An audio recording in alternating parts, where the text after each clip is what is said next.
Bien, dans cette vidéo, nous allons questionner la question des astuces sur les réseaux sociaux. Donc, nous menons une réflexion sur l'enseignement des astuces sur les réseaux sociaux. Et on se pose la question, quel intérêt pour l'Afrique, l'enseignement des astuces sur les réseaux sociaux là? Aujourd'hui, un peu partout, on enseigne sur tel arbre, on enseigne sur telle racine, on enseigne sur telle décoction, etc., etc. Mais ça a quel intérêt pour l'Afrique? Et au fond, c'est que nous appelons à une nécessité de réglementation. Nous attirons l'attention de nos dirigeants sur la nécessité de réglementation. Je crois qu'il y a des féticheurs certifiés.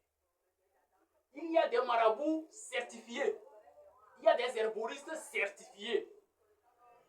Si ces gens-là viennent sur les réseaux pour enseigner, on est d'accord, ça se comprend.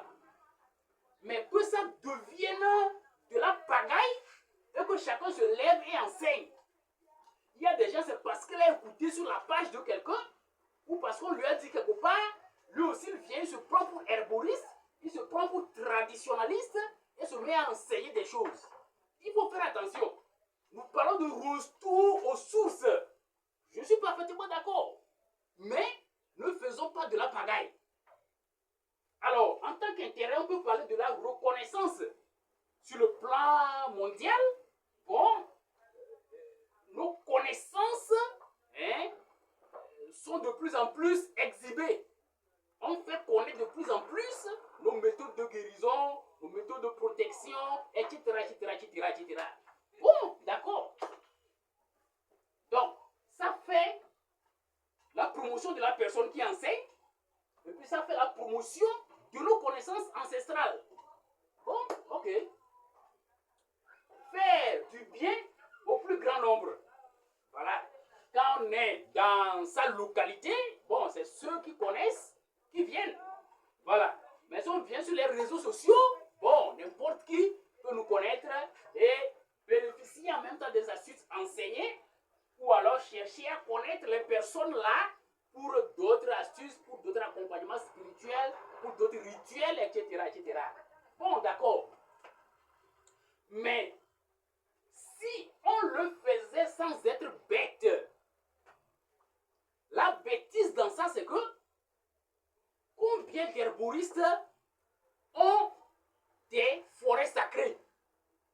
Combien d'herboristes ont des champs, des feuilles ou des plantes dont ils utilisent les racines, les écorces, etc.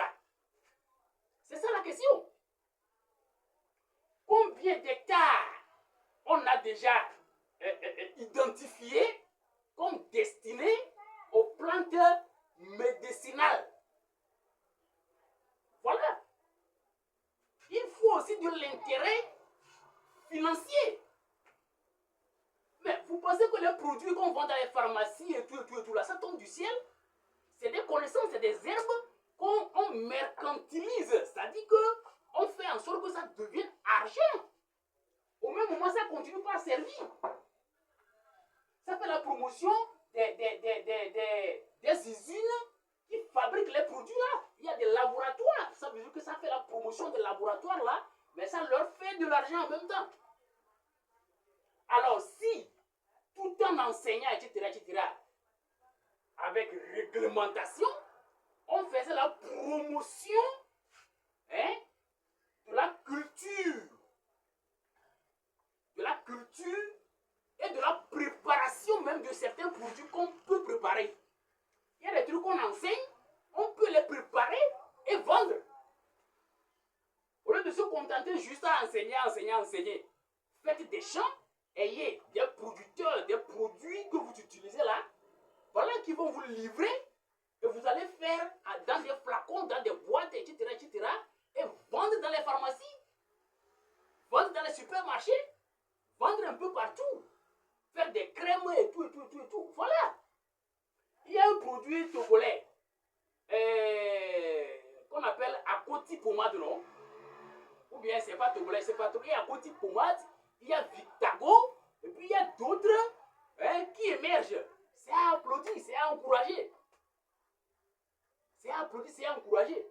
Sinon, nous allons enseigner les choses et d'autres vont se servir de ces connaissances-là pour se faire de l'argent et nous, on sera toujours là.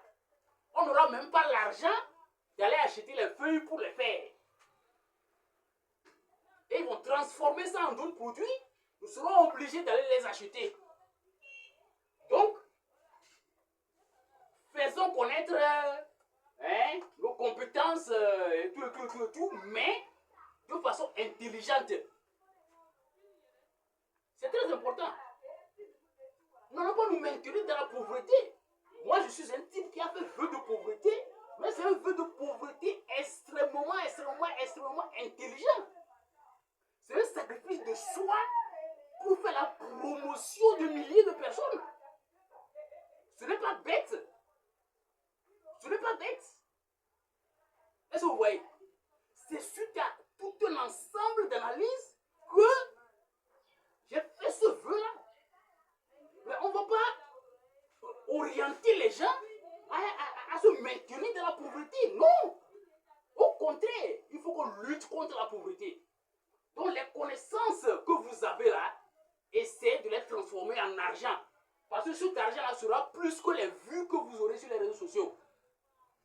Ce serait plus que les personnes reconnaissantes qui reviendront vers vous pour dire que j'ai utilisé ton astuce et que j'ai trouvé ici. Non.